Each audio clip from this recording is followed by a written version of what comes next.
Good afternoon and welcome to Johns Hopkins School of Advanced International Studies.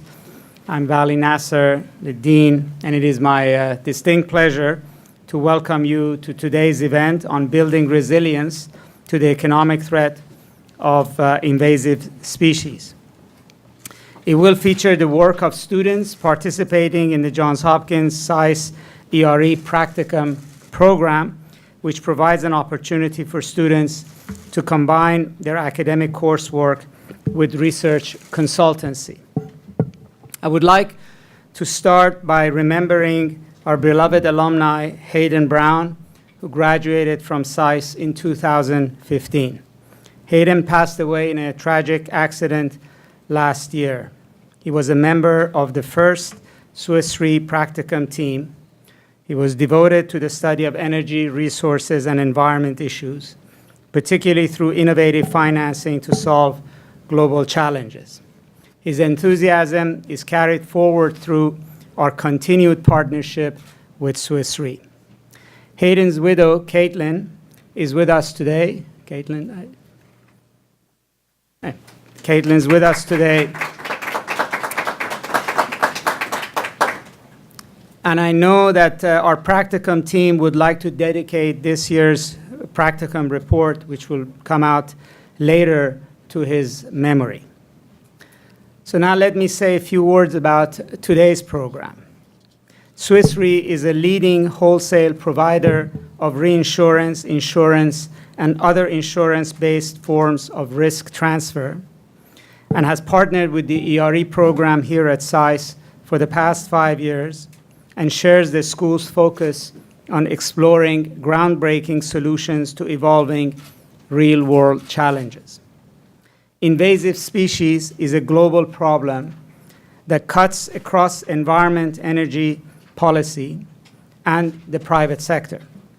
The global impact of invasive species has been estimated to total $1.4 trillion US dollars.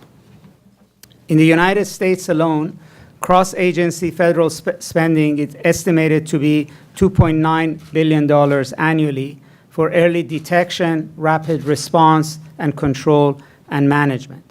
Today's panel is an opportunity for students to display this applied research to the world policy recommendations. We are delighted to have representatives from the US government and the government of Canada, as well as the private sector, on the panel today. It is my honor to dedicate, as I mentioned, this evening's report to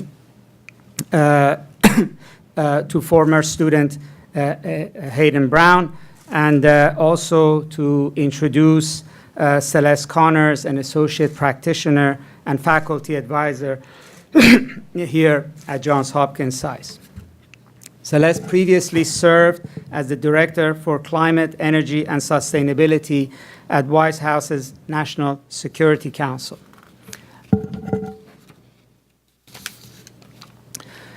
Our students have benefited from her understanding of the importance of developing public-private partnerships to address global threats. Celeste has been a teacher and a mentor with profound impact on our students throughout this practicum series. Celeste, thank you for your dedication to the practicum program, and now it's my pleasure to welcome you to the stage to introduce the panel. Celeste?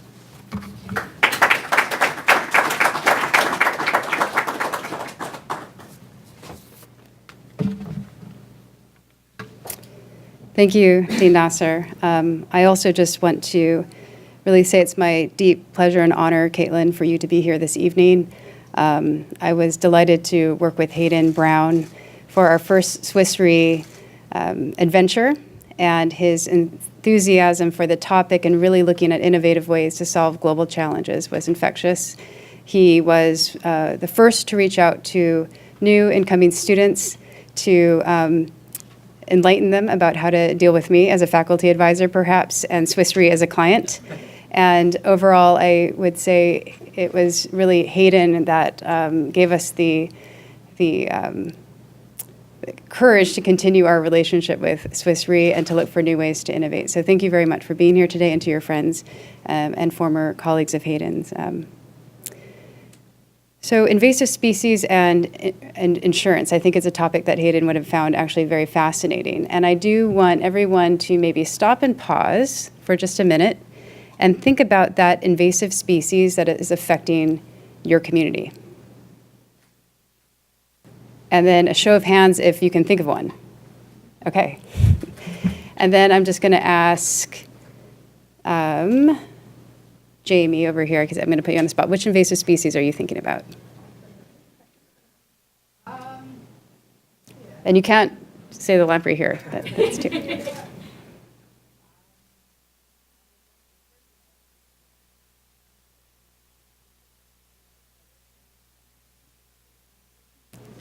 Mosquitoes, potentially. We can get some of the experts to comment on that. Which invasive species are you thinking about? The stinking bugs. Oh. Okay, they're pretty gruesome. Okay, back there, which invasive species are you thinking about? Zebra mussels. Okay, so quite a diversity of invasive species, and that's usually what we find, that it's a very localized issue, and yet it's having a dramatic economic impact. I'd like to share with you a little bit of a story. I grew up in Hawaii, and as a child, growing up in Hawaii and hiking in the very lush mountains there, I used to delight in coming across a strawberry guava. So they're perfumed and pretty, red-skinned strawberry guava that tasted tart and a little bit sweet, and it always was a nice treat for me as a child. Its smooth bark and glossy leaves also added to the overall aesthetics of my hiking adventure. And it was only later that I learned that strawberry guavas, native to Brazil, is one of the most invasive trees in Hawaii. And research has showed that the strawberry guava has almost invaded half of the land area of Hawaii and degrading thousands of acres of conservation land, and has already reduced an estimated groundwater recharge by 85 million gallons a day. So Hawaii's native forest and ecosystem is under siege. But this is not a story that's unique to Hawaii at all. We're going to discuss today how this is affecting all of North America. It's a border issue with Canada, and yet there's a real opportunity to explore this topic further. As we know, Canada has prioritized climate change in oceans, both linked to invasive species, as part of its G7 leadership this year.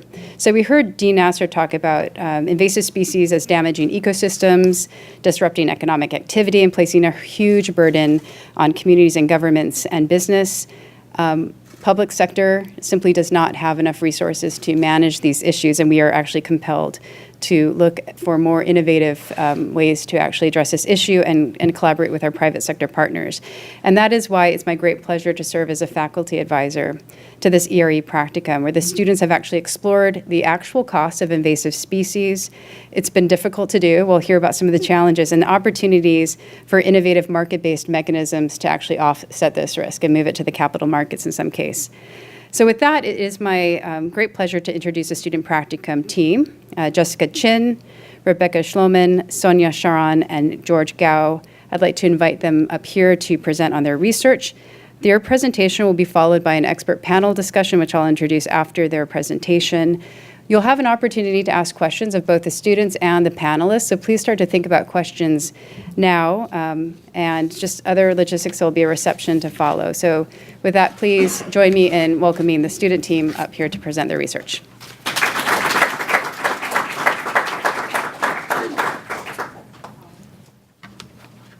Thank you for that introduction, Celeste. My name is Sonia Sharon, and I'm going to be giving you guys an overview of invasive species and why they're important. Then I'm going to pass it along to Jessica, who's going to talk about prevention of invasives, and George will be talking about the control and management. And finally, Rebecca will be talking about the innovative solutions that we've seen in controlling these issues. Okay, we've spent the last academic year on this pretty large topic, and during that time we found some key challenges. We have found coordination gaps between the private and public stakeholders involved in this problem. We found a lack of adequate funding to attack this problem at early stages when the cost is much more cost effective. We've also found difficulty in communications for making people aware of the true cost of invasive species more than just the economic cost. And as part of the solutions, we've wanted to reconcile the misalignment of these problems to start to move that needle on invasive species. So let's start at the beginning. What are invasive species? They're generally non-native biological species, and that can be anything: animals, birds, fish, insects, plants. They're non-native to an ecosystem, which is an interconnected biological community. And in our report and on this panel today, we're only going to be focusing on those invasive species that have a negative impact, whether it's on the ecosystem, on economic costs, and that's where you get the big numbers that the dean mentioned earlier. For example, globally, it's been estimated that we spend $336 billion managing invasive species, and this does not reflect the true cost. This is just the cost of managing this problem. And then also the impacts on human health. For example, Jamie, you mentioned you find mosquitoes annoying. When you have invasives that wipe out bird populations, bats, reptiles, these are the things that keep insects in check in a natural, healthy ecosystem. All right. So invasive species are entering a very complicated ecosystem. In their native homes, there are predators, there are natural limits on by temperature, by geography to keep them in check. When they enter a non-native ecosystem, they can create a lot of havoc before the native organisms have a chance to react and adapt to their presence. Now, why are invasive species risky? If you look at these pictures, on the top left, you have the zebra mussels that someone mentioned earlier. They clog up, for example, water intake pipes. And if you talk about something like a nuclear power generating plant, that can be catastrophic. Then on the top right, you have feral swine. They damage cash crops and infect livestock. We're going to get to that Burmese python on the bottom left in a minute, which causes a lot of ecosystem degradation in the Florida Everglades by eating other animals, including an alligator. And then on the bottom right, that small insect, very beautiful, is the emerald ash borer, which infects ash trees and can disrupt supply chain for any products that use ash, for example, in the US, baseball bats. Islands are diverse in biodiversity, but they also are the most vulnerable in ecosystems because of that geography. Invasive species drive biodiversity loss and species extinction. And as you can see in islands, 86% of recorded extinctions are linked to invasive species. Now let's talk about pathways and how invasive species spread. As you can see, there's natural migration of species, but then the majority of invasive species pathways are through human-related causes. These can be accidental or on purpose.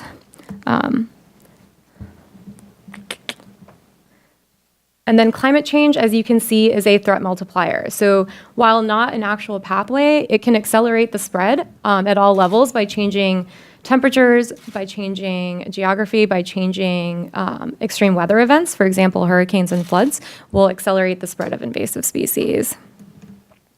So let's talk about that Burmese python. They are in the Florida Everglades, but they're originally from Southeast Asia. Most likely, they were someone's pet and were released in the Everglades either accidentally or on purpose. As the damage that they cause is to the ecosystem, but it's also economic. In the U.S. Fish and Wildlife Service since 2005 has spent over $6 million dealing with this problem of pythons and other invasive snakes. All right, so invasive species have a distinct timeline.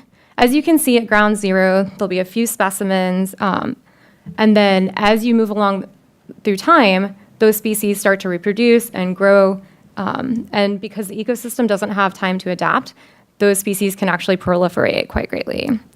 The management options follow the same life cycle. So if you, during that early detection phase, Management has the options of prevention and eradication. As you move along this timeline, your options become much more limited. And at the end, when they've completely encompassed your ecosystem, they become a cost of doing business because you cannot control or eradicate the species at this point. And as you move along this timeline, the cost of management also exponentially increases. Here is another depiction of that same invasion curve. And you can see during the further along you get on that timeline, those big numbers we've been mentioning earlier. All right, so this has been a macro level view of invasive species. Today we're going to talk about specifically the US and Canada. The US alone has suffered over $120 billion in damages. And this is just an estimate of the management costs. It doesn't include the costs of losing species, of human health.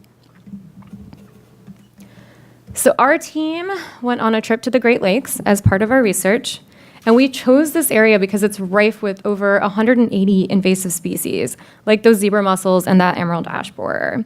We talked to a number of stakeholders on both the American and the Canadian side, at all different levels of government, NGOs, academics, and private companies. As you can see in this map, those hotspots in dark red are the Great Lakes, and that is the majority of invasive species because they travel on waterways, and that's how they get connected across the Canadian border.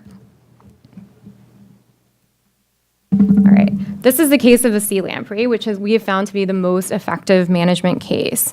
The US and Canada has worked together to form the Great Lakes Fishery Commission and has reduced the populations almost 90% in some places at a cost of around $34 million spent every year. And the reason this partnership works so well is because it's mandated through an international treaty between the US and Canada. All right, I'm gonna now pass it along to George to talk about prevention costs. Thank you, Sonia. So I'm going to talk about invasive species prevention. And when we're talking about prevention, we're really talking about preventing a catastrophe from occurring. So invasive species catastrophes are unique because they can be just as widespread as, say, a hurricane. They affect a lot of different industries, and they can be more lingering than, say, an epidemic. It takes decades for invasive species to become eradicated or to get those costs under control. If we succeed in prevention, we can avoid some of those long-term exponential costs that Sonia was talking about. So prevention really is a critical stage in the invasive species management plan. In a typical year, the US government spends about $1 billion or a lot on prevention, usually more than any other part of the invasive species management plan. So when we talk about prevention, there are sort of two poster children cases. The first is the brown tree snake. We're spending a lot of resources preventing the brown tree snake from leaving Guam and entering Hawaii. The second is the Asian carp. We're spending a lot of resources preventing the Asian carp from getting into the Great Lakes. Prevention efforts are supported by policy. So for example, there's multinational policy, federal policy, subnational policy. The Lacey Act in the US and the Fisheries Act in Canada both prohibit the import of injurious species, such as the Asian carp, from moving you're not allowed to bring that into your border. All right, so let's talk about the brown tree snake first. The brown tree snake was most likely introduced to Guam after World War II via military cargo, probably from Southeast Asia. They decimated Guam's native bird population. So 9 or 10 out of 12 of Guam's native bird species are extinct because of the brown tree snake. And then you have those indirect effects. Native birds, for example, pollinate a lot of flowers, so the brown tree snake completely altered the ecosystem and the flora of the island. In addition to that, the brown tree snake can get into electric boxes, they can climb on transmission lines, they can electrocute themselves and cause power outages across the island. So in a typical year, the US government spends roughly $4 million in federal funds to prevent the brown tree snake from entering Hawaii and other islands. And some of these mechanisms include training dogs to sniff out brown tree snakes in airplane cargo, It includes physical electric barriers and snake traps outside of airports and seaports. And in a typical year, we catch around 10,000 brown tree snakes outside of airports, seaports, and critical infrastructure. Finally, there's the aerial bait trap program in Guam, where you basically take a dead mouse, shove some Tylenol in it, and then throw them out of helicopters. And they land on the tree canopies, and the brown tree snakes eat them and die. So why are we spending roughly $4 million a year on prevention? It's because if prevention fails, it can lead to catastrophe for Hawaii. So one APHIS estimate found that Hawaii faces up to $2 billion in annual economic losses if the brown tree snake were to get in. This includes mostly tourism losses, electricity, power sector losses, and this doesn't really include sort of the indirect damages of quality of life of other ecosystem and biodiversity services that we lose if the brown tree snake gets in. So let's move on to the Asian carp.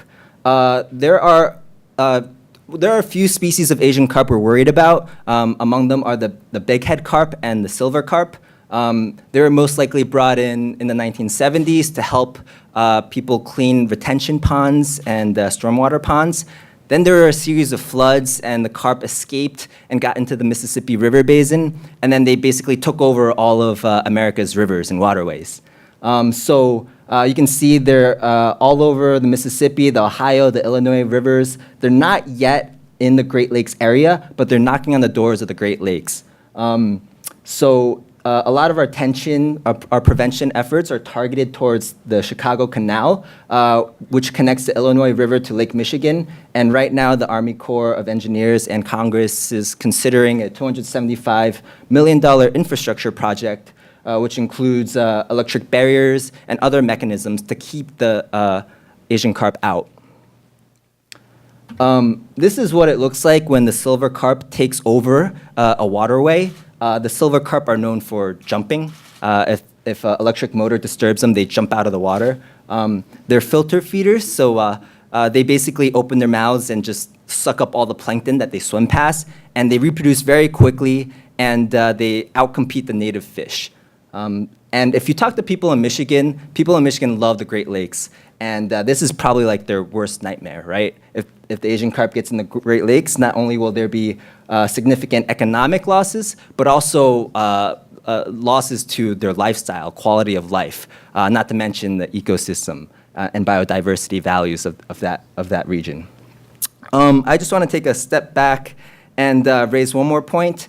So a lot of these prevention efforts are carried out by the public sector, by governments, even though the consequences are suffered a lot by a range of private sector industries, from horticulture, aquaculture, utilities, tourism. So one thing that we've been considering is how do we get the private sector to be more proactive earlier on in the invasive species management plan? How do we get them more proactive in the prevention phases? How do we, for example, have a sort of corporate social responsibility for the private sector when it comes to invasive species prevention?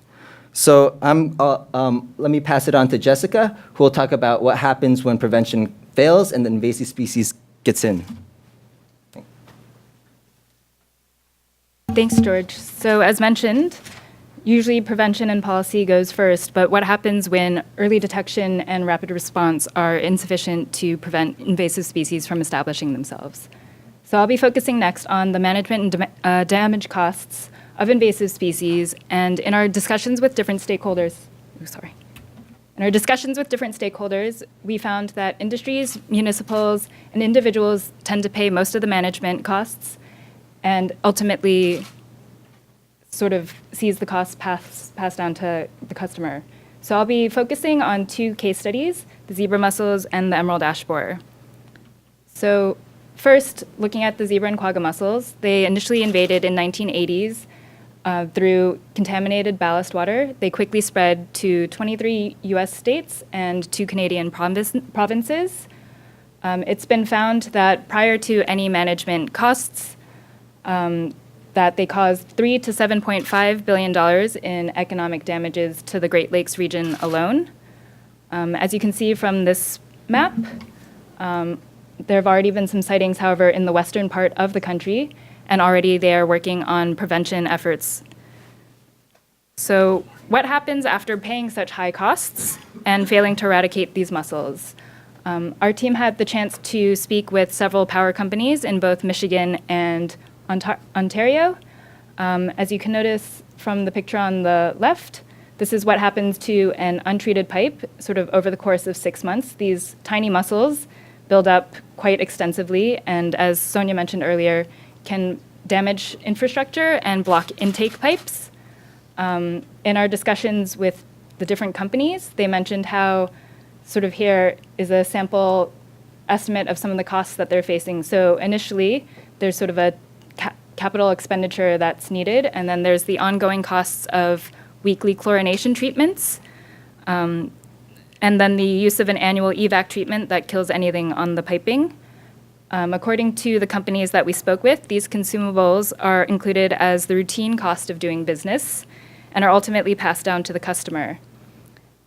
These costs, however, don't include any of the indirect costs, so they don't account for decreased productivity, any of the labor costs needed to develop and implement these strategy plans, nor do they include any of the ecosystem costs, as mentioned earlier. So many of these mussels are natural filterers, and as they eat a lot of the algae on the bottom, it clears the water, allowing a lot more sunlight in. A number of these power plants mentioned that some of the new challenges they're now facing are new algal blooms in the area. So not only are they paying for the ongoing management costs of the mussels, but they're sort of looking forward at these new incoming risks. The US and Canada have different chlorination regulations, and although there's a recent movement toward new but more expensive UV treatment, as plants try to minimize their exposure to future regulatory costs and workplace health issues, each industry that we spoke with seems to independently maintain their own infrastructure within the regulatory limits that they have to abide by, but currently there are no unified efforts to actually address the existing population of mussels in the Great Lakes, which has become more of a collective action issue. So we found that greater coordination could help reduce some of the risk of further invasive species spread and improve education and monitoring. Secondly, looking at the emerald ash borer, or EAB, it's a small green beetle native to Asia, and it first arrived in Detroit in 2002 and has since killed tens to hundreds of millions of ash trees in both the US and Canada. Green, white, and black ash varieties were the most vulnerable and have cultural significance to indigenous communities, and as Sonia mentioned, are traditionally used to make baseball bats. Despite Michigan initially placing a quarantine on the affected counties, however, the resources needed for public education was insufficient, and EAB continued to spread and has now been found in 31 US states and the 3 Canadian provinces of Ontario, Quebec, and Manitoba. As you can see from the image here, all of the yellow areas are all of the federal quarantined areas, but there's currently no nationwide regulation. This graph on the side here is a compilation. We had done some literature review, and in one study that we came across, it was found that had $2 billion been invested by the federal government in Michigan to support the rapid response efforts, they could have kept it contained within the state. However, another study over here showed that it simulated that if the emerald ash borer spread to 25 states and killed 17 million trees, it would cost $10.7 billion. So here it demonstrates that there's an $8 billion gap in potential savings where had more support been provided for the early detection and rapid response, it could have saved both Michigan and then all of these now surrounding states a lot of money. So what does this mean on the municipal level? We had the opportunity to go to Ann Arbor, Michigan, and speak with their city forester and their chief sustainability officer. Ann Arbor lost 3/4 of their ash trees to the emerald ash borer, and trees were removed to reduce the safety risk of falling dead trees, which can damage homes and electric power lines, which affects both homeowners and utilities. And as you can see from the bottom left picture, also reduces canopy cover. When we spoke with the forester, she mentioned that The city currently has $700,000 to care for the remaining 50,000 trees. And as you can see, the costs quickly add up when you're looking at routine cycles for preventative efforts, but then also the backlog of tree removal and tree planting to replace all of the dead trees that they suffered. And of course, again, this doesn't include any of the indirect costs of all of the cultural significance and also the ecosystem service losses. In our discussions with the city, they shared the challenges of needing to balance both management and control activities with preventative actions. They also pointed to the need to begin evaluating ecosystem services and to value the benefit that trees provide.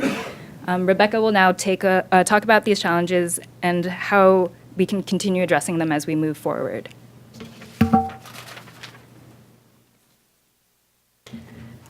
Okay, so we've heard a lot about the various challenges related to invasive species and the cost. So now I'm going to discuss some of the innovative approaches that we were able to have conversations about with some of the stakeholders we talked to, especially on our trip. So the first innovative approach is less innovation, but requires innovation to accomplish. We need to reduce this funding gap, especially in the early stages, and better fund research, prevention, and specifically early detection and rapid response. One of the stakeholders we talked to with the U.S. Geological Survey described it as needing a SWAT team for invasive species. That's something that takes money. You detect an invasive species, you need a lot of money to respond quickly. So that's our first step. Second, we need to increase awareness. We need to improve the way that healthy ecosystems are valued. We don't currently value it like a tree for its ecosystem services in the way that we need to. And if we can value our assets, our natural assets, better, perhaps we will be more willing from a policy side to invest early. Last, we need to promote innovative partnerships between public and private sector actors. We see a lot of public-to-public engagement. There's some great cooperation going on between Canada and the US, specifically, since that's the region we were looking at. But in terms of getting the private sector to engage with public sector actors early on, that needs some work. So the first case we're going to look at is, again, Ann Arbor and the emerald ash borer. So as Jessica discussed, the emerald ash borer essentially wiped out Ann Arbor's ash tree population. And since then, they've invested in planting new trees, primarily elm and maple, which are unfortunately endangered by the Asian longhorn beetle, another invasive species that we won't be able to get to today. But by diversifying their tree stock, Ann Arbor is attempting to build resiliency against invasive species. Additionally, they're innovating by trying to value their trees as assets. So they currently value their urban trees as assets on their balance sheet. They've been told by their financial advisors that they can't appreciate the value of these trees over time, even though as a tree ages, it becomes more valuable with respect to the ecosystem services it can provide, like air quality improvement, stormwater control, carbon sequestration, and carbon storage. So one thing we need to do is change the way we value our trees and our natural ecosystem, and doing this will improve our ability to respond to threats like invasive species, or even more broadly like climate change.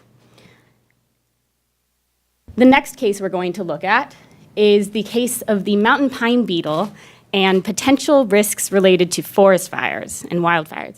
So the mountain pine beetle doesn't inherently cause a fire to start, right?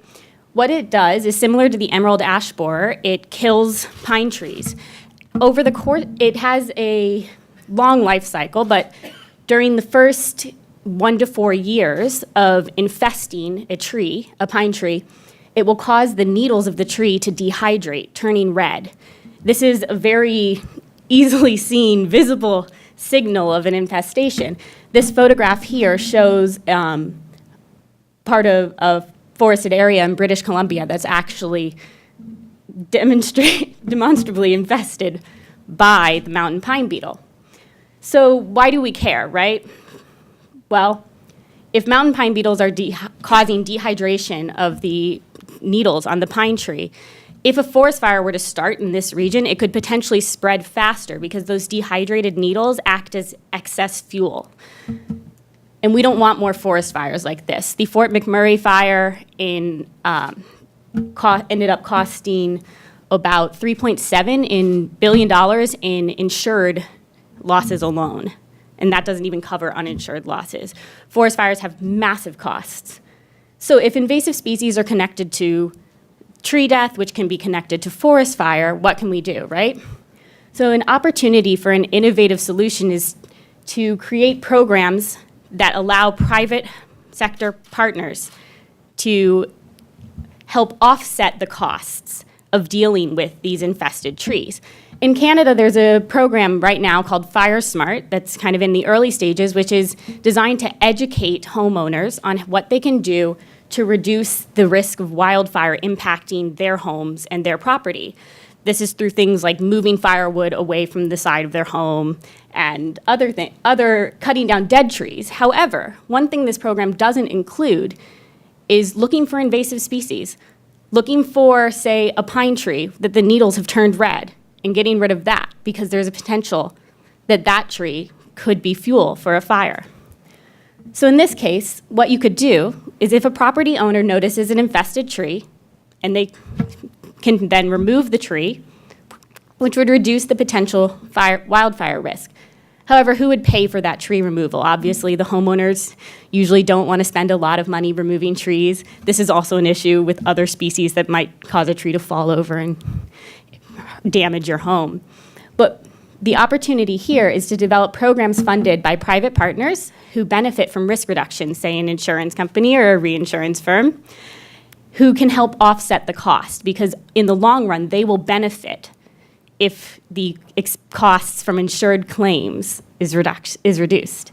Another opportunity would be to lower insurance premiums for homeowners who remove trees, who deal with the invasive species near their property.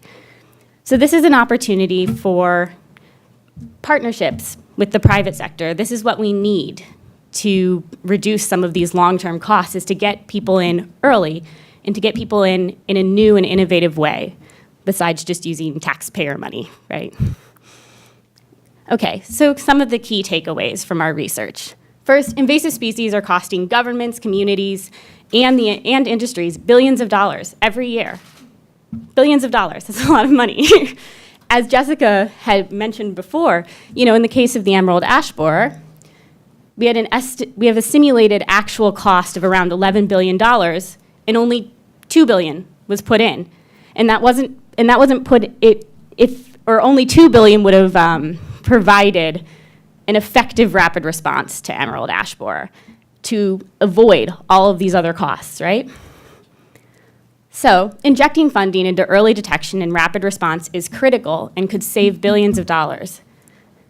We have to change the way we value biodiversity and ecosystem services. We have to change our approach to viewing the natural environment so that we're more willing to invest early on.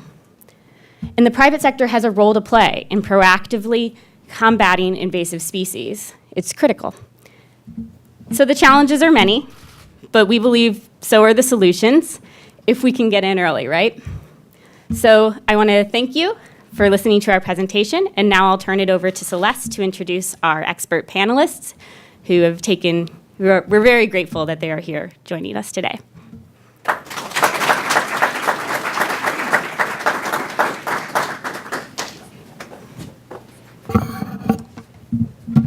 Thank you, team, for that excellent presentation and very thought-provoking. Billions of dollars. It's very worrying indeed.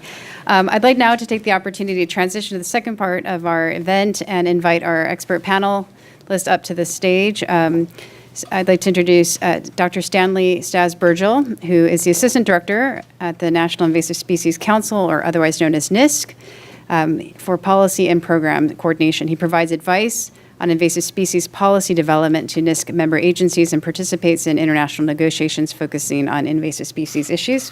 Please take a seat.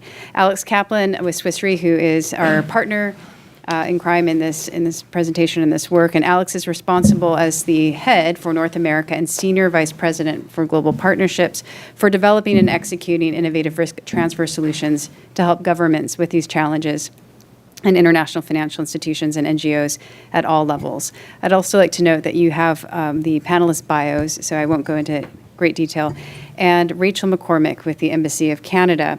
She currently heads the Energy Environment section at the Embassy of Canada in Washington, D.C., and she has represented the Government of Canada in a range of international forums, including the Arctic Council, the North America Commission on the Environmental Cooperation, and the UN. And then finally, Stephanie Schwiff, who is the research economist for Animal and Plant Health Inspection Services, otherwise known as APHIS. Stephanie is a project leader of the Economic Research and Human Wildlife Conflicts Project at the National Wildlife Research Center. And so I think some of the things that we just heard, Stephanie, on the economic impacts of invasive species are quite relevant to your research. So I'm actually going to join you down here. And Stephanie, maybe turn to you. I mean, I can't hear this billions of dollars number, some of these impacts, and just generally giving all of you an opportunity to provide some thoughts on the research. But Stephanie, starting with you, how does this line up to some of the figures that you've been looking at? Is this an underestimate, or are we looking at something far greater?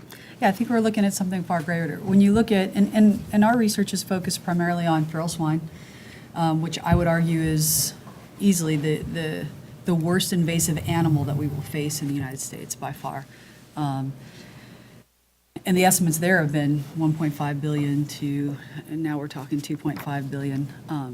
And the estimates of the brown tree snake are often, the brown tree snake, and we've done research in that, are often just direct impacts. So we're looking at lost crops and just that value there, or lost livestock, or just the initial direct impacts. But we often forget to look at those downstream or the supply side impacts. So when you lose corn, say to invasive feral swine, that corn was meant to go somewhere. It was meant to go downstream and be corn or popcorn or sweet corn or whatever. And so we have the ability to calculate those damages, but we often don't include those in those estimates. So when you look at that, estimates of billions of dollars, $11 billion, that's small. That's nothing. And ultimately, when we begin to look at potential economic impacts, going back to feral swine, they can carry a whole host of diseases that we really don't want, and that can be easily transmittable to our domestic livestock. And things like if they were to get a foreign animal disease like foot and mouth disease or African swine fever, that will shut our trade down. Devastating impact. So when we talk about $11 billion, that's a drop in the bucket, really. And, that's right, that's a whole, but there's a human interaction component to that as well, right? So the actual health risk is further accentuated. And then just one comment before I go over to Stas, on APHIS' specific role in this. There's the economic component, but where does APHIS play within the broader U.S. government? So if you look at, APHIS in general, and again, I'll go back to focus what my agency does, and we focus on those two areas that the students talked about, prevention and suppression, right? Prevention, and we've looked at that in terms of brown tree snake, and we've certainly looked at that in terms of feral swine. Feral swine are predominantly in the southeastern part of the United States, but they're moving north. And we see a jump in population. They get into Michigan, and we go in there and we hit that population hard. We are trying to prevent the establishment of feral swine, because once they get in there, it's a done deal. So we spend a ton of money on prevention and research, and my agency was responsible for dropping neonatal mice out of, we don't throw them out. But I understand they also have a parachute though, right? Which allows them to actually. Really quick, it looks like a soda pop can, and it's cardboard, and it gets deployed out of a machine, and they do go out, either a fixed wing or a helicopter. They get deployed out, and as they deploy, it unravels, and it functions as basically a parachute. Yes, and so it's the tree snake. So they're actually in trees. You gotta feed them in the trees, and so they get hung up in the trees. In the brown tree snakes, it's a toxicant. Acetaminophen is a toxicant to brown tree snakes. So we're trying to contain them to the island of Guam. We do have a rapid response team on Hawaii. But prevention and suppression are two big things. Once we get to the suppression stage, it's like fighting fires. Prevention is always cheaper, right? But once you're actually fighting that fire, it's really expensive. And so we work in both of those arenas. Unfortunately, you tend to get more money for suppression than you do prevention. So and you can really cost those damages out. Yeah, well, I think some of these solutions sound pretty innovative already and dramatic. But actually, Stas, turning over to you, you're also with the U.S. government in a different agency, Department of Interior and NISC. And how are you actually looking at this risk through a different lens and working within the U.S. government apparatus, also internationally, to address this threat? Yeah, so I'll just sort of provide a little bit of background on the council itself. So the council is actually the secretaries and administrators of 13 different federal departments and 3 White House offices. So Department of Interior is one of the departments that make up the council. They're one of the co-chairs along with the Department of Agriculture as well as the Department of Commerce. And sort of the role of the council obviously takes on sort of a fairly high policy level coordination. Many of these issues, the various departments all have their own missions and sets of authorities in terms of addressing aspects of invasive species, but there are certainly issues that cross agencies, and there's a lot of information and lessons that can be learned, not through the experiences of the various agencies as well as coordination across them. So the council has a small secretariat, of which I'm a part, and we've got a management plan which is set out by leadership and to identify the priorities that we'll be working on. And so some of those include early detection, rapid response, which was clearly mentioned. Looking at nationally, how do we establish some sort of a framework where we can sort of respond quickly and identify species that might be coming in. Other priority issues include innovation. So how do we develop the new technologies that can address some of these threats? Infrastructure, there's a whole range of issues within what is our management plan. And so that kind of sets out the sets of issues that the council itself works on, but then each of the various departments themselves has their own set of priorities working on invasive species. So it actually does seem like a pretty comprehensive interagency response from the U.S. government side, and which is reassuring as we hear that it's widespread. It actually has these, with commerce, agriculture, and interior with different mandates, that there is at least a recognition that it's actually causing an impact across trade, infrastructure, and a range of issues. I think that part of this is recognizing that we have the largest border with Canada. And as we've seen in some of these graphs, and Rachel, I'm going to hand this over to you in a minute, but some of the research that the students did, these invasive species, they don't actually know these international borders. And what level, I guess 2 things, how do you see Canada's response aligned or differing from what we've heard from our U.S. colleagues here? But also, what would be some of the major issues that you're looking at from a cross-border perspective? Yeah, thank you. So, yeah, absolutely. So I describe what I do at the embassy as if it crosses the border and it's not a person or something in a box, and definitely not a person in a box, then it's probably my section. So I head the energy and environment section. So obviously wildlife doesn't respect borders, and 43% of our border is water. And every day, millions and millions of dollars of worth of trade goes back and forth between our countries. People go back and forth between our countries. So there are many, many vectors on which things can cross our borders, whether they're little tiny things or big things. And so we work really closely with U.S. colleagues on risk assessment processes for specific regions. The Great Lakes Fisheries Commission was one of the ones that the students were profiling, which I think is a great success story, not only because of its sort of legal background and commitment from both countries, and we're investing more and more money actually in the prevention aspect as well, but that there is actually, through the work of the Commission, some economic indicators and economic drivers that actually incite more action because of a recognition of economic impact. So it's a really good example of recognizing the ecosystem impact and the consequential economic and social impacts that it can have. But I think that there's a lot more we can do in that space. I think that the Great Lakes is a great example where we understand how significant the economy is of the Great Lakes region.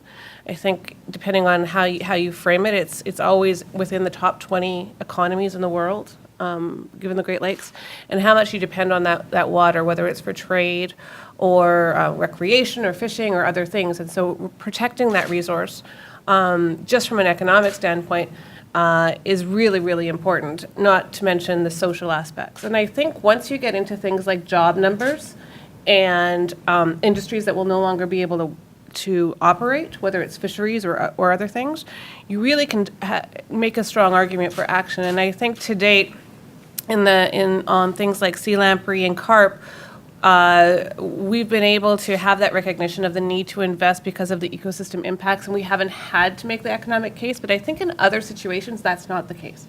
You really have to show the threat to industries and the threat to jobs. And not to mix apples and oranges, but when we're talking to people up on the Hill about the importance of NAFTA, we go in with jobs numbers. We go in with trade numbers. We talk about investment numbers that aren't going to be in a district anymore. And so I think when you're thinking about inciting people to sort of be emboldened to act on some of these things, you have to really get down to those sort of numbers and what it will impact at the local level. No, that's, I think looking at the business case is hugely significant, and it certainly resonates with me as a former government official, where you are looking at environmental challenges through an economic lens and making that case. But it would seem, whether or not you're a Blue Jays fan or a Nationals fan, the threat of not having any baseball bats is huge and is a pretty compelling case. And Alex, if you guys were on the hook to have to sort of deal with something like that, I'm curious, you're heading up all of North America, and yet in our work together, we've realized that some of these solutions are coming from other places around the world, but can be applied. And similarly, we were looking at some of the challenges and how they can be applied elsewhere.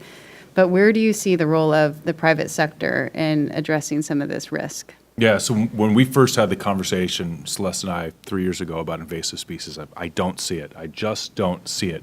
But as a reinsurance company, right, so think of us as the global aggregators of risk. We're insuring insurance companies. We're offering insurance directly. We're also insuring governments. So the federal government is my biggest client. The U.S. federal government is my biggest client. We have to be able to anticipate what the future looks like. So we're not just thinking about the next disaster, the next hurricane, the next earthquake, the next liability crisis. We have to think about how those risks are evolving 25, 50 years down the road. And so we've created an early warning system where we start seeing anomalies in the global system where random things are happening. We don't understand why or how, but they've caught our attention because they've happened more than once and they've happened in more than one location. And a couple of years ago, an invasive species actually showed up in this sonar system. And the sonar system basically said, it looked at this fungus in Latin America, and if it found its way into Indonesia, where 90% of global rubber production is located, it would devastate basically rubber trees globally, and we'd obviously have a massive supply chain issue on a global scale. But I have to say, I figured it out when we were sitting here listening to this presentation. That cost curve you showed is exactly the same cost curve that we look at when we look at the risk of pandemics spreading across the globe. Right? When you talked about that early detection and the dollars required to respond there versus the dollars that were ultimately needed because nothing was properly done, that is the premise of insurance and risk transfer.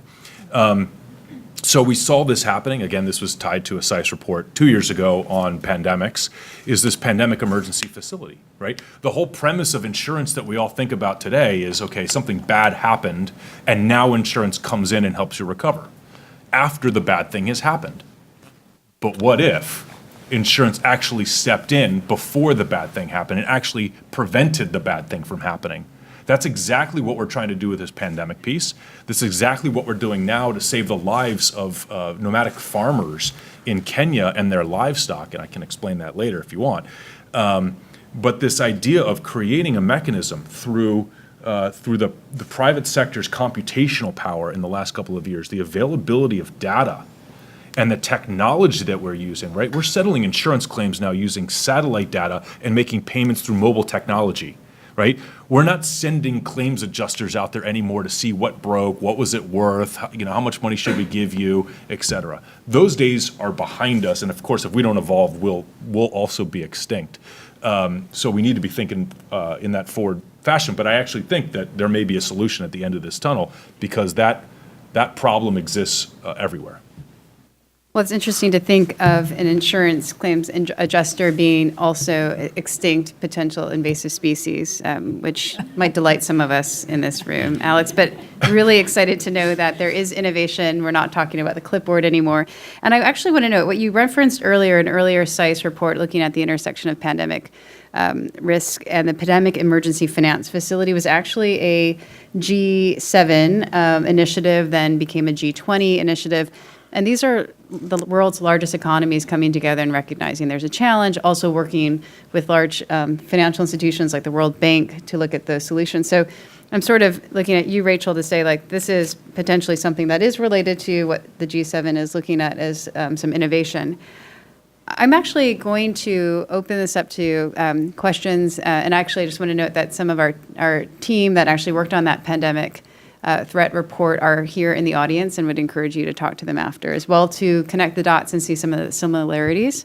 I'm going to open this up to questions from the audience in just a minute, but take moderator privileges to ask, a general question about public-private partnerships in the loose form, and just ask all of you, what have been some of the more successful partnerships with different communities, public and private sector communities in a specific area that you could share? And Stephanie, why don't I turn back to you?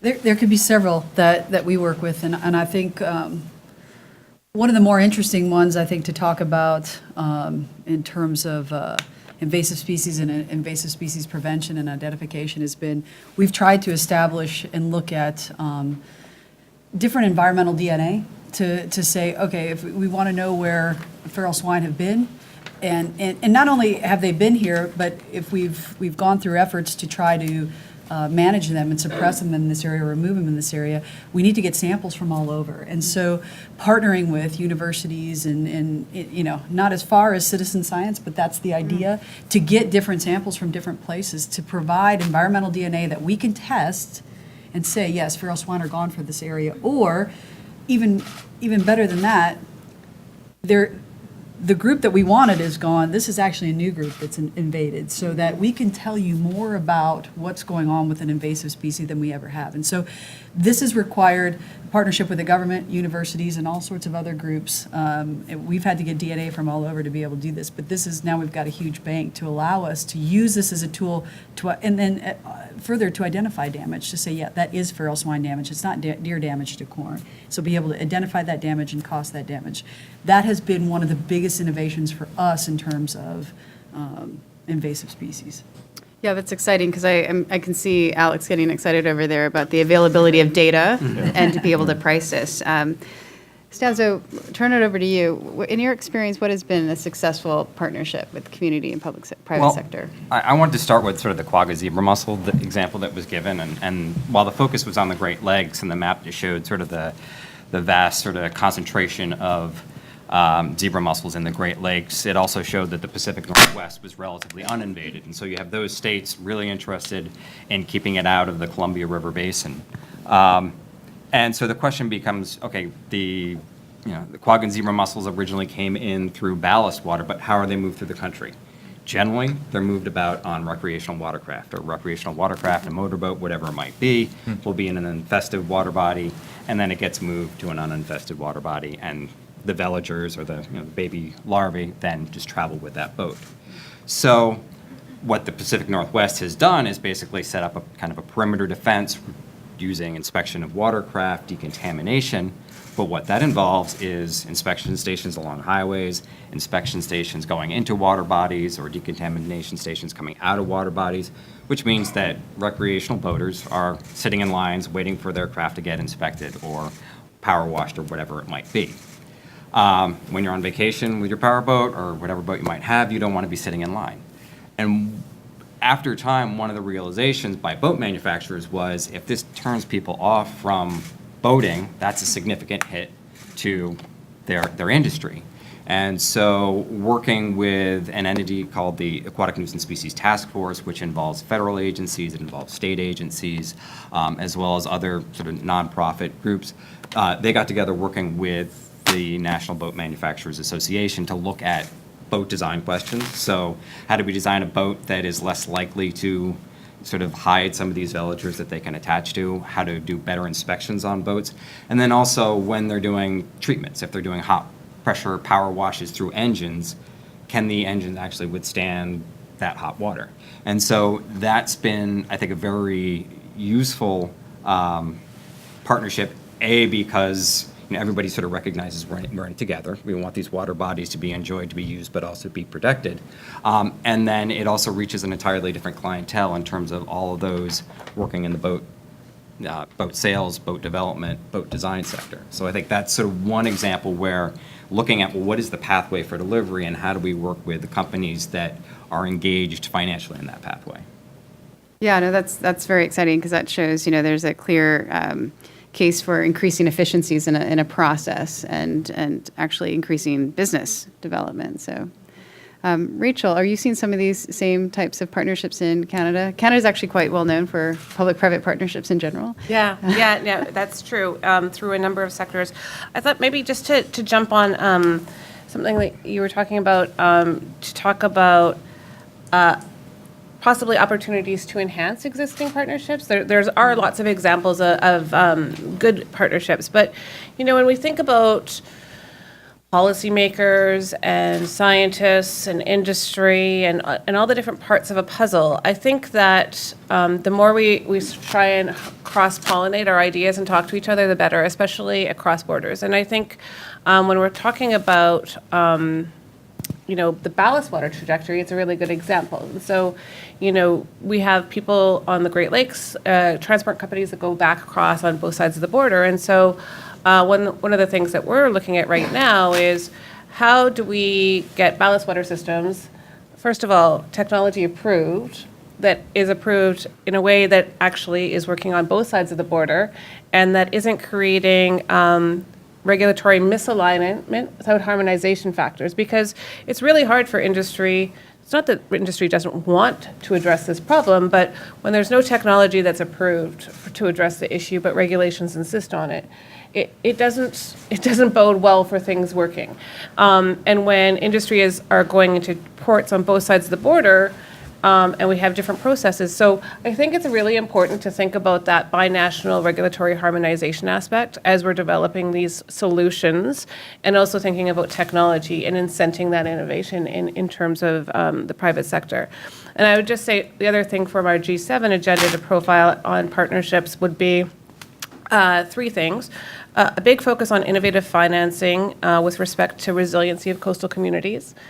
Secondly, our nature agenda that we just launched, which was a $1 billion effort, which will essentially protect vast tracts of marine and terrestrial lands through philanthropy partnerships. And then the last one is, I think, our hope that we're going to launch a plastics charter at G7, which is about trying to reduce plastics in our marine environment, and recognizing that, again, for that to be successful, you really have to have industry on board, because I think if any town knows the importance of lobby groups and industry associations in terms of getting efforts going, I think DC does, and I think getting the progress on plastics is going to definitely need industry on board. No, and thanks, Rachel, for sharing that. That's hugely exciting, and the leadership that Canada's showing through the G7. And I had the opportunity to attend the Commonwealth Heads of Government Business Forum in London last week. Canada was well represented there, and I was delighted to see the leadership across the Commonwealth countries on plastics. Bold leadership, and also on innovative financing solutions. So I think that we will all be rooting for you, and as we look collectively at opportunities, of course, certainly with the U.S. too, to advance Canada's G7 agenda. I know, Alex, that you've been working with the Government of Canada across the board on various types of risks that you could look to offset, including opportunities potentially with the G7. But what have you observed across North America as some of the more promising partnerships? Well, maybe just one reference point, because I think the anecdote that was given about the boating industry and something that George said in the presentation, he used the phrase corporate social responsibility. And that phrase, while it's, that corporate social responsibility, critically important, but that is always the first thing that goes away when the economy turns sour or an industry has a bad quarter, right? That's the first thing that's cut. In order to be successful in engaging the private market, you have to make it commercially viable, right? The reality is in this risk or any risk, there is money to be made and there's money to be lost. And for the boating industry, there's money to be lost, right? And they recognize that risk, and now they're changing their behavior to suit that, right? And I think that goes across all industries. So as long as you can make it a market-based solution, and you can fully sort of account for the risk of money, the value of money being made or the risk of money being lost, you'll have the intention of the private sector to engage and innovate. For us, and some of the conversations that we've been having with environment and climate change in Canada with Minister McKenna, in particular, is off of an idea that we've been working on in Mexico. And you mentioned sort of coastal communities. So for the first time ever, we are putting an insurance policy on the Mesoamerican coral reef. And you might think to yourself, okay, well, how does that really work? And we talk about the ideas of parametric insurance, which I won't necessarily bore you with. But the idea here, the true innovation, is actually the idea that we're insuring something that no one owns, right? Because in the whole fundamental basis of insurance is you have to have insurable interest, right? You have to have a vested interest in the future of the thing that is being covered. And of course, what we would argue is that absolutely everyone benefits. Everyone has an insurable interest in the vibrance of that reef, in the vibrance of an ecosystem, and that ecosystem provides a risk reductive value to the economy that surrounds it or is behind it. And therefore, we should be doing that. And I can very much see the Canadian government taking a leadership role in figuring out, okay, we've done this as a pilot in one location, in one corner of the globe, on one risk, on one asset. But how do we scale this up globally, right? For us, as an industry, that's a tremendous market potential, right? 70% of the cost of natural disasters globally is entirely uninsured. The other 30%, the insured losses from natural disasters, you have an entire insurance industry fighting over that 30%. And what we're saying is, guys, look, the pie is huge. The risk is massive, and there's market potential everywhere. So let's figure out new ways to move that risk into the private market off the back of taxpayers and see if we can actually add some societal good. Alex makes insurance sound so exciting all the time. Well, I'm excited about Exactly, it. you're very excited about it. And also, gotta just get to out more. clarify, it's the reef provides that mitigation potential, right? In the event of a catastrophic natural disaster. Yeah, through that data, through that partnership Right. with NGOs, with governments, we actually were able to model the fact that a vibrant coral reef can absorb 97% of a wave's energy. Yeah. And that coral reef is absorbing that energy from storm surge waves, which theoretically would hit all the beaches and all the hotels on Cancun, right? And all of a sudden, they're wait, if we don't have a beach, we lose tourists. If we don't have tourists, we don't make any money. So let's figure out how to protect that reef. And that's a long-term challenge, economic challenge with the tourism destination. Once they get hit, it's very difficult to restore that tourism economy. I would now like to open it up to the audience for questions that you might have, both of the student presenters and also the expert panel. So we have a microphone that we can pass around, and let's take a couple of questions. Don't be shy. Okay, over here, thanks. The very shy raising of the hand. I was waiting for other people to ask. So my name is Whitney Muse. I'm a SICE alum, and I did the practicum a couple years ago, although not the Swiss Re team on pandemics, which is also awesome. But my question has to do with the harmonization of national regulations, and you talked about the binational example of USA and Canada. Broadening out to the G7, what does it look like to harmonize regulations so that you're not having duplicate or misaligned incentives for businesses across the countries of the G7 or even broader, where may not be as close of a working political relationship as the U.S. have? Yeah, excellent. We could take that. Is there another question that we want to take at the same time? Okay, over here? Yep.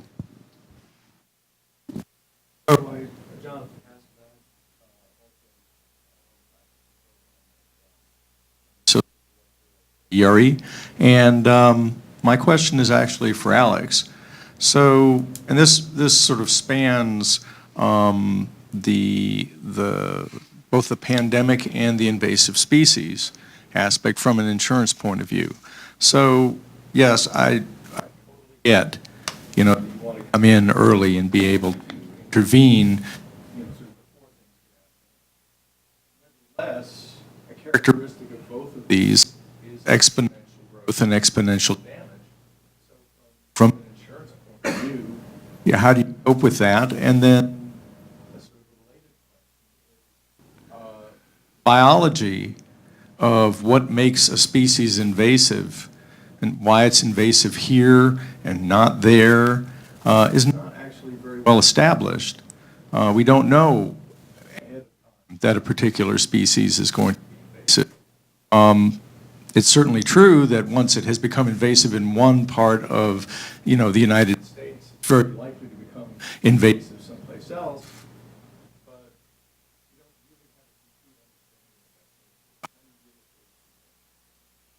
So we have a bit of an issue with the technology. So let me sort of rephrase Professor Haskett's question is basically how is the insurance industry dealing with the large costs of managing this, but also we don't really know something is invasive until it's in its incorrect ecosystem. The other question that we have, so how do we project forward? The other question we have is sort of on a regulatory question, and I think that's interesting too. As the G7 does include countries beyond North America, where things might be more complicated to have that harmonization. Let me work with that question first and invite Rachel maybe for you to, and then I'd also like to invite the students to reply if you have any comments on the regulatory framework, but also just maybe your thoughts on how you've looked at the issue of early detection of future problematic risks. But let's start on the regulatory framework within the G7 context, perhaps. Sure. So, I mean, I would say that there's a few different avenues through which we harmonize. One is, and it depends on whether they're voluntary or mandatory alignments. I think a really great example in the energy and environment space is, of course, in Canada and the U.S. aligning on Energy Star for energy efficiency, because appliances, consumers want that sort of market defendable, easy signal, but they also want to know that there's something behind it. And also, industry doesn't want to have to meet a different standard in Canada and the U.S., given how integrated both the supply chains are and also the manufacturing process. Same thing for vehicle regs. So Canada is very interested in maintaining that and continuing that. The other thing is there's an international standards organization, which industry and governments all belong to, and they develop these. Mandatory standards are a little bit different because you have to really work together as policymakers, and everybody has different legislative frameworks. And so often what happens is you have perhaps slightly different ways of regulating, but the standards, and there's what's called mutual recognition. And so you have a mutual recognition that even though there might be a slight difference, you accept that standard in another country. So you agree on sort of the top level, even the next level in terms of the objectives and the outcomes. And that sort of also facilitates trade really importantly. And so there's a whole part of the trade agreements called the Technical Barriers to Trade Agreement that talks about how to facilitate that standards recognition across countries. And then just noting that there are multiple platforms, right? Yeah. Within the WTO context, within like an APEC context, Yeah. and different things that both Canada and the U.S. participate in. Yeah. Let me go back to this question of how do we know what is a problem in advance? I mean, and let me ask the students, when you were doing this research, what were some of the biggest challenges that you encountered with actually trying to look at that issue? And maybe grab the microphone.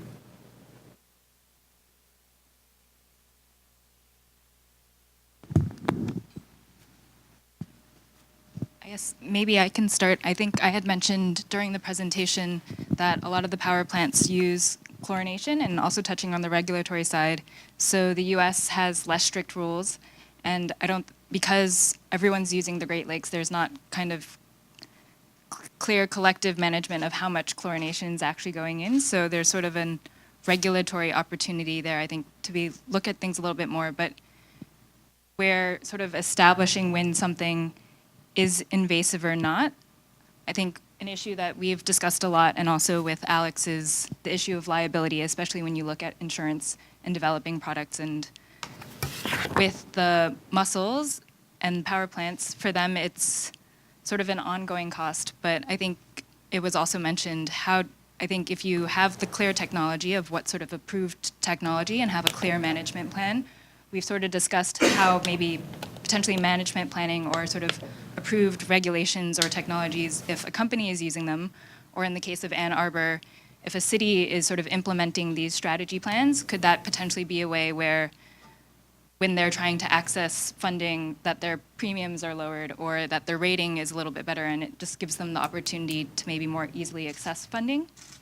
But with regards to whether or not something's invasive, I think there's the challenge of you have different stakeholders, and I think as has been mentioned, the Great Lakes has a lot of different industries. There are a lot of recreational fishing that happens, and some fish are invasive and beloved, and some fish are not. And that quickly becomes a problem in terms of determining how you prioritize which sort of species you target. But I think, as has been shown, I think when something's identified as having enough economic harm that can be either captured through sort of the bioeconomic research that's being done, or as a species is sort of, has that sort of visceral response, like the sea lamprey, I think it's sort of being able to focus more on those first is maybe the opportunity rather than trying to address all of them at once.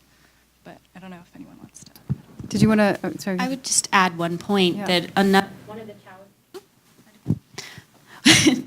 of the challenges we encountered while we were doing our research is just that, you know, you can talk about non-native species and which ones are going to be invasive. Well, you could look at probably any species of animal, plant, or any organism and say it's going to be invasive somewhere if it gets into some ecosystem. It's not that, you know, it has the potential to be invasive in. And what a lot of the people we've talked to brought up is that funding basic research around species that aren't already invasive is difficult to come by. So, you know, with the emerald ash borer came out of nowhere when it was found in Michigan. The ash trees were dying, they didn't know why. It took a good over a year, I think it was around 18 months of research before they pinpointed the emerald ash borer as the species that was affecting it.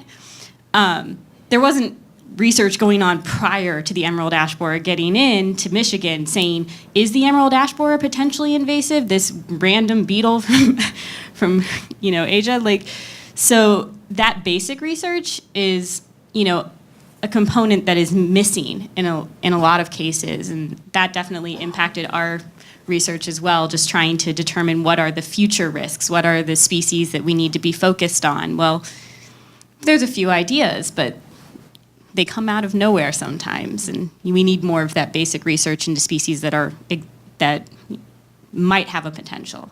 No, that's interesting. Stephanie, would you, I guess that's a good pitch. Thanks, Rebecca, for the need to actually fund basic research. Is that your experience as well? Yeah, absolutely. And I think that is very true, that sometimes it comes out of nowhere. Sometimes we know. In the case of the brown tree snake, we're actively trying to prevent it. We know it will be invasive if it gets to other islands.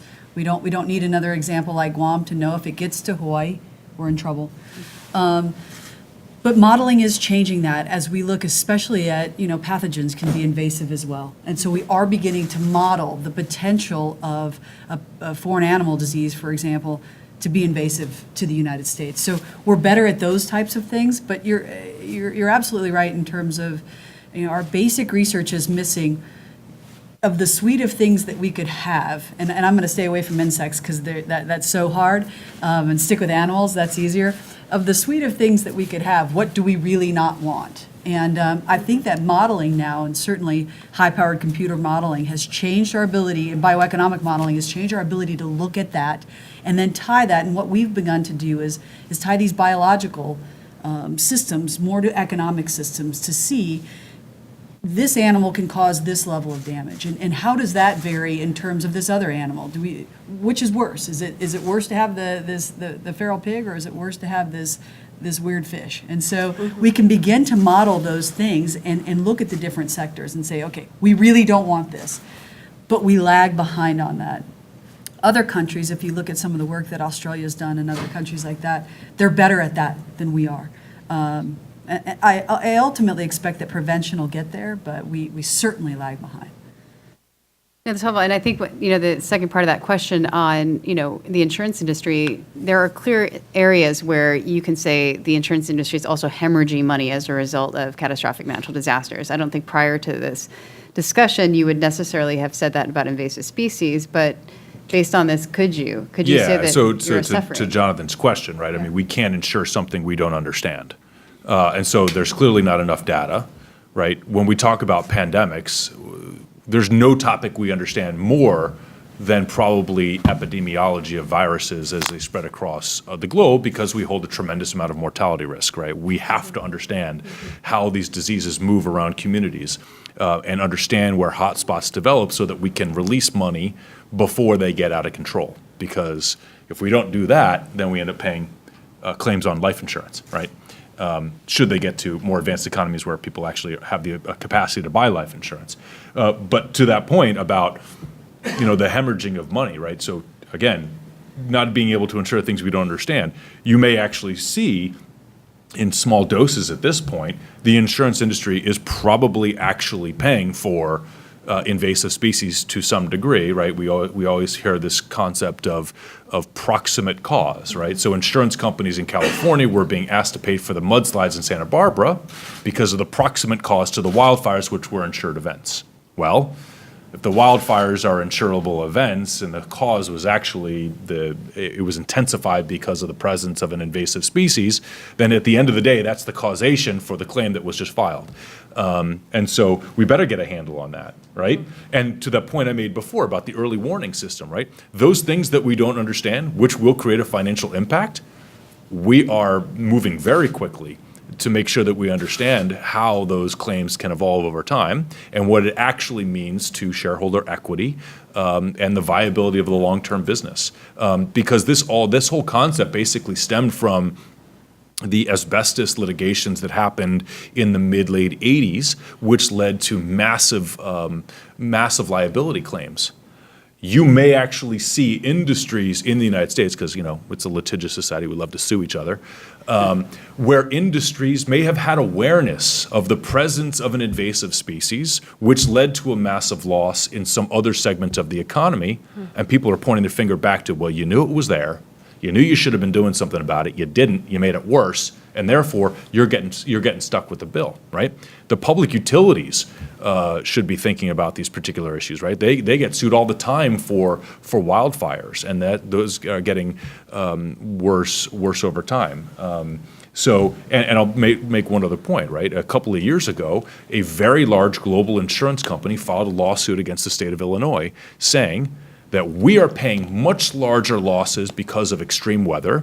You, the state of Illinois, said you acknowledged the presence of climate change, you knew what the risk was, you knew that there were ways to mitigate that risk or adapt to that risk, and you didn't do anything about it. So our losses are now your losses. Now, the lawsuit didn't go anywhere, but it was a shot across the bow. And I was glad to see that the students recognize the climate change dynamics in this, and I think some of the modeling that groups like Stephanie's are doing, and for sure the insurance sector, is really helping us recognize that we have to integrate that climate change lens as we're thinking about these things, because I think the pine beetle in BC, a big factor for that is the lack of freezing, and that they lived season over season and allowed it to get over the Rockies. And so building that in a forward-looking way, because we can't necessarily use historic data looking forward in terms of these risks. Yeah, that's an interesting point also, Rachel. And I should know that, of these big global goals that are really defining a lot of what is happening in not just in developing countries, but now developed countries, it's the climate goals, but it's also the sustainable development goals. And everything I'm hearing on this panel is the real need to actually have an integrated approach to those 17 goals, which includes partnerships, but also looking at economic, social, and environmental impacts. I'm going to go to one more round of questions. So let's take this question over here. Move the microphone, and then the gentleman behind you.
So let me just, in those who couldn't hear necessarily with the microphone, it's how are businesses actually looking at educating, they're increasing their own awareness of the issue, and where can they go to for that? But I would also just note, June, that there's maybe just a broader communications challenge. How are we educating communities to also take action? We saw one example in the students' report. So there's a general raising awareness both within a business context, but I would argue also in a broader community context. Let's take one question back here. You want to try use the mic? Yeah, Art can just talk about it. Okay. My name is Andrew, and I was on the Practicum team that looked at pandemics a couple years ago. My question, or two questions, I guess, are about liability. And this is for anybody who wants to answer. So who should be paying when there is an event with invasive species? Who should be paying? Because with my solution a couple years ago was pretty clear: public health problem, public sector problem. So should governments be paying? Should private industry be paying?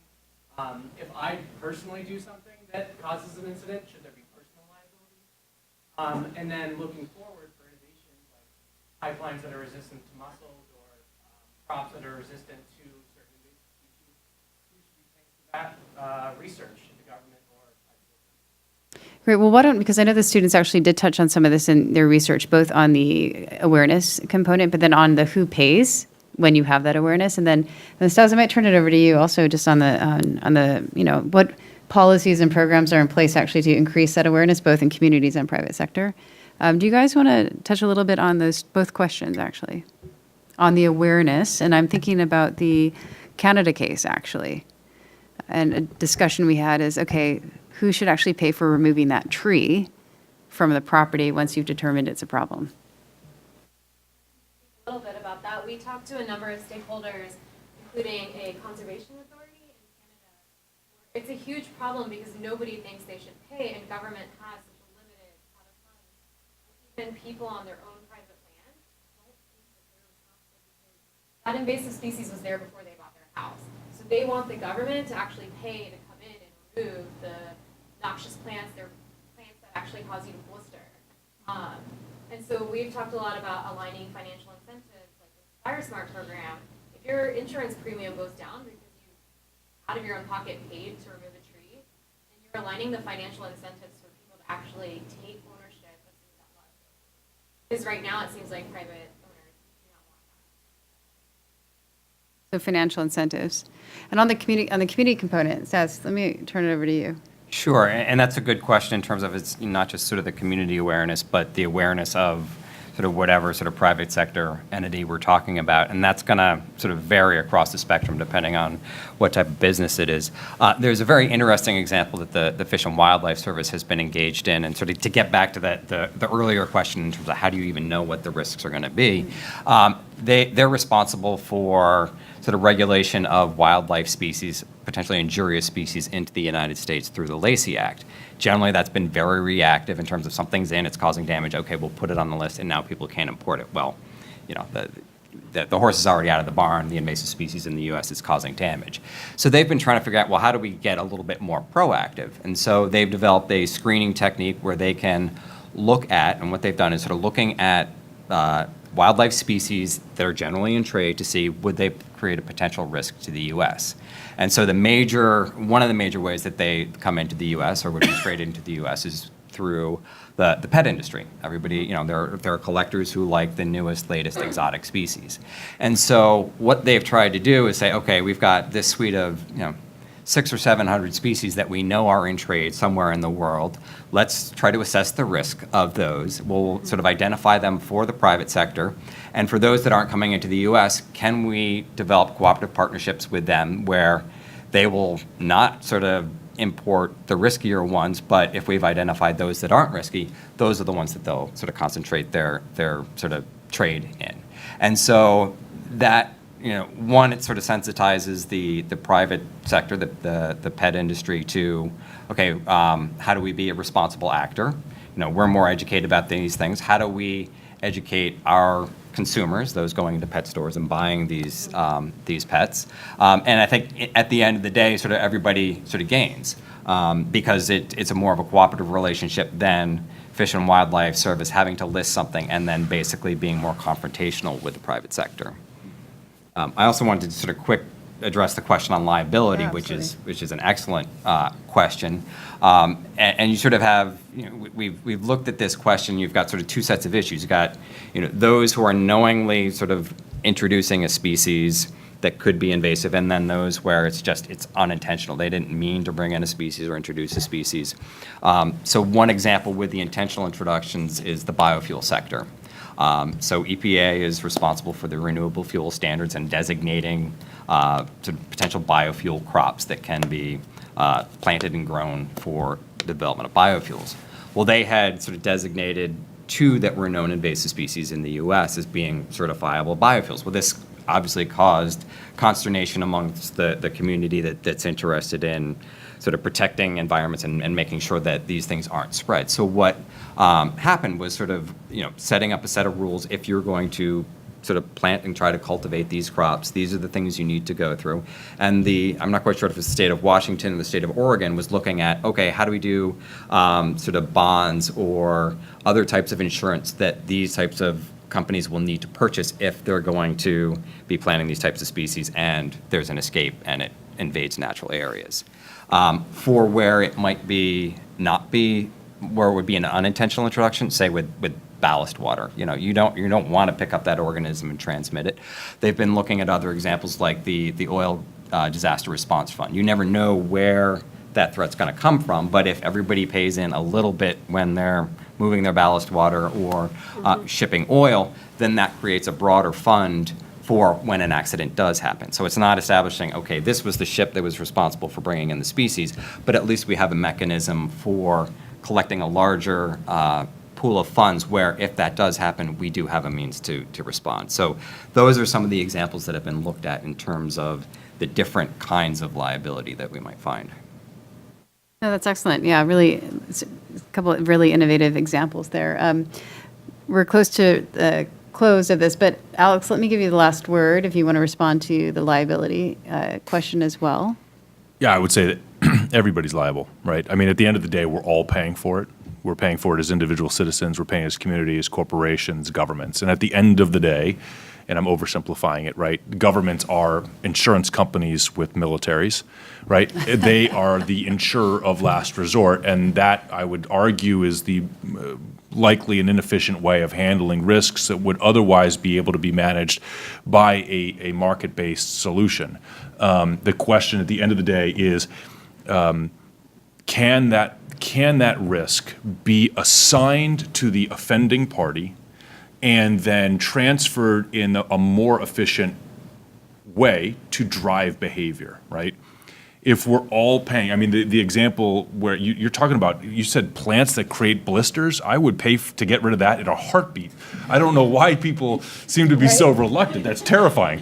Where's my checkbook? But I think when you can assign the risk to the offending party, you can then drive behavior, right? And that, I think, is a key element. That philosophy of the insurance industry of assignment of risk is then what forces people to make good and or bad decisions.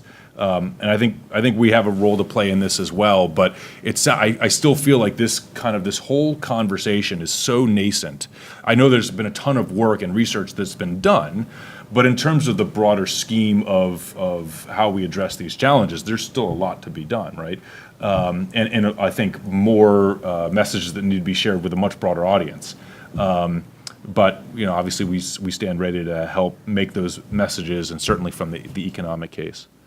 No, that's excellent. On that, raising awareness, I really liked what Stephanie said about citizen science.